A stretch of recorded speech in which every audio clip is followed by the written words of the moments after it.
Justice Umar Ata Bandial کی اس موقف کو رد کرتے ہوئے کہ سیاسی جماعت کے سربراہ سے زیادہ بااختیار اور طاقتور پارلیمانی پارٹی کا ہیڈ ہوتا ہے اور ووٹ دینے کا فیصلہ بھی اسی کا مانا جائے گا، آئینی ماہرین نے یاد دلایا کہ اگست 2021 میں جسٹس بندیال صحافیوں کی ہراسانی پر جسٹس قاضی فائز عیسیٰ کا بنایا ہوا ایک بینچ توڑ کر سو موٹو نوٹس لینے کے اختیار کو صرف چیف جسٹس کا استحقاق قرار دے چکے ہیں، یعنی انہوں نے اپنے ایک ساتھی جج کا نوٹس لینے کا اختیار تسلیم نہ کرتے ہوئے یہ قرار دیا کہ یہ حق صرف چیف جسٹس کا ہے۔ ایسے میں سوال یہ کیا جا رہا ہے کہ اگر سپریم کورٹ کا کوئی جج چیف جسٹس سے طاقتور اور بااختیار نہیں ہو سکتا تو پھر کسی سیاسی جماعت کا صوبائی پارلیمانی ہیڈ اپنی جماعت کے مرکزی صدر سے زیادہ بااختیار کیسے ہو سکتا ہے؟ یاد رہے کہ اگست 2010 میں سینئر صحافیوں عامر میر، عمران شفقت کی ایف آئی اے کے ہاتھوں گرفتاری کا سو نوٹس لیتے ہوئے جسٹس قاضی فائز عیسیٰ نے ایف آئی اے کی director general, inspector general Punjab police اور سیکرٹری داخلہ کو ذاتی حیثیت میں طلب کر لیا تھا۔ عامر میر اور عمران شفقت پر یہ الزام لگایا گیا تھا کہ انہوں نے وزیر اعظم عمران خان، ان کی اہلیہ بشریٰ بی بی اور فوج اور عدلیہ کی کردار کشی کی ہے۔ سپریم کورٹ کے جسٹس قاضی فائز عیسیٰ اور جسٹس جمال خان مندوخیل پر مشتمل دو رکنی بینچ نے اس معاملے پر آئین کی دفعہ 184(3) کے تحت عوامی مفاد میں سو موٹو نوٹس لیا تھا، لیکن حیرت انگیز طور پر جسٹس عمر عطا بندیال نے 5 رکنی بینچ تشکیل دے کر جسٹس قاضی فائز عیسیٰ کا از خود نوٹس معطل کر دیا تھا۔ اس کے بعد بجائے کہ بنیادی انسانی حقوق کے حوالے سے صحافیوں کی ہراسانی کا معاملہ سنا جاتا، عمر عطا بندیال نے یہ طے کرنے کے لیے عدالتی کارروائی شروع کر دی کہ سو موٹو نوٹس لینے کا اختیار کیا چیف جسٹس کے علاوہ کسی اور جج کا بھی ہو سکتا ہے۔ اس پر جسٹس قاضی فائز عیسیٰ نے چیف جسٹس کو ایک خط ارسال کیا جس میں صحافیوں کو ہراساں کرنے کے کیس میں لارجر بینچ تشکیل دینے کے فیصلے پر سوالات اٹھائے گئے اور نئے بینچ کی تشکیل کو آئین سے تجاوز قرار دیا گیا۔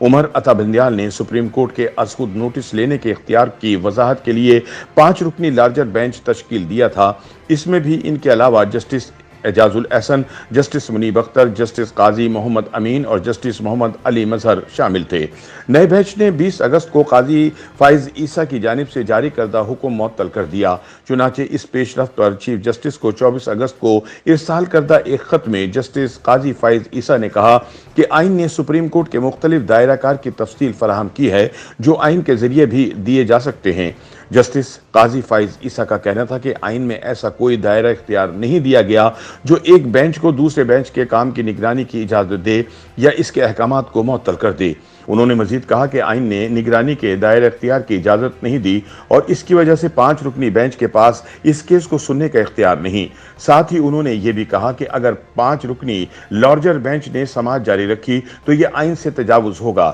نتیجتاً لارجر بینچ کی جانب سے دیا گیا کوئی بھی حکم آئینی طور پر کالعدم ہوگا اور اس کی کوئی قانونی حیثیت نہیں ہوگی۔ تاہم جسٹس عمر عطا بندیال نے اس اعتراض کا جواب دینے کے بجائے کیس کی سماعت جاری رکھی اور پھر یہ فیصلہ جاری کر دیا کہ سو موٹو نوٹس لینے کا اختیار صرف اور صرف چیف جسٹس کا ہوتا ہے جو کہ سپریم کورٹ کا سربراہ ہوتا ہے، اور باقی ججز چیف جسٹس کے نائب ہوتے ہیں جن کا ایسا کوئی اختیار نہیں ہوتا۔ 14 صفحات پر مشتمل عدالتی فیصلے میں کہا گیا کہ کسی جج یا بینچ کو از خود نوٹس لینے کا اختیار نہیں، بینچ چیف جسٹس کو نوٹس لینے کی صرف سفارش کر سکتا ہے۔ عدالت نے واضح کیا کہ سو موٹو نوٹسز پر سماعت چیف جسٹس کی تشکیل کردہ بینچ ہی کریں گے اور نہ تو کوئی بینچ از خود کسی کو طلب کر سکتا ہے اور نہ ہی رپورٹ منگوا سکتا ہے، جیسا کہ عامر میر اور عمران شفقت کے کیس میں جسٹس قاضی فائز عیسیٰ نے کیا۔ فیصلے میں کہا گیا کہ ایسے کسی بھی کام کے لیے چیف جسٹس کی منظوری لازمی ہوگی۔ ایسے میں آئینی اور قانونی حلقوں کی جانب سے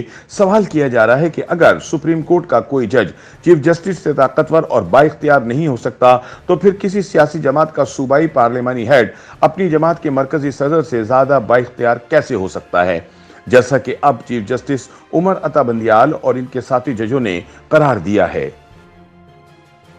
یوٹیوب پر گوگلی نیوز دیکھنے کے لیے youtube.com کی سرچ بار میں googly news T V type کریں۔ گوگلی نیوز کے پیج پر سرخ رنگ کے سبسکرپشن والے بٹن پر کلک کرنا نہ بھولیے۔ یوٹیوب پیج پر اپلوڈ ہونے والی ویڈیوز سے باخبر رہنے کے لیے بیل آئیکن پر کلک کیجیے۔ آپ کو ہر نئی ویڈیو کے بارے میں نوٹیفیکیشن موصول ہو جائے گا۔